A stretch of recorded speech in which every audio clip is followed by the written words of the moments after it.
This swim was technically one of the most difficult swims I've ever done because I had to go as slowly as possible in order that I didn't hyperventilate and actually drown, and yet as quickly as possible to ensure that I wasn't in the cold water long enough that I'd freeze to death. And so I had to get this very, very fine balance going during the swim. I think I got it just right, but I had to convert from crawl to breaststroke to swim slowly enough that I could actually get my breath during the swim. You got it, Lewis. You got it, Lewis. Well done, mate. Well done. Well done, Lewis. Goggles. Goggles. Yay! Well done, Lewis. Good work. Good. Good work, Lewis. I was inspired to do this swim because of the melting of these glaciers. If you look behind us, you'll see the Khumbu Glacier extending all the way up to Mount Everest.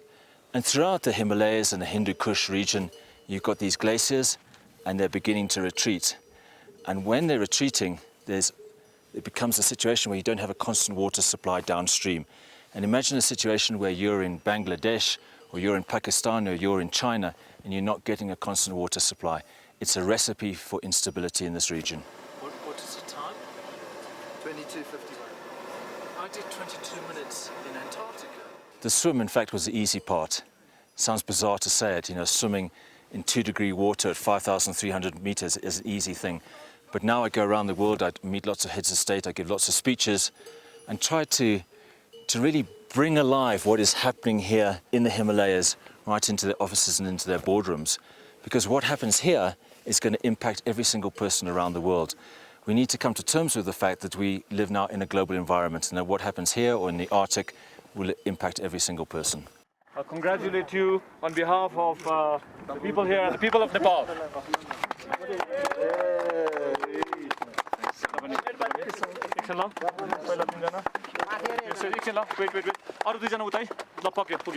Okay. So it's a swim for peace. It's a plea to the politicians around the world and to the business leaders to do something about climate change.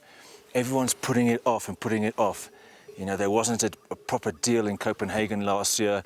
I already hear environmental ministers talking about what's going to be happening in Mexico, and we won't get a deal there, and perhaps we can try to get a deal in South Africa in 2 years' time. It's ridiculous.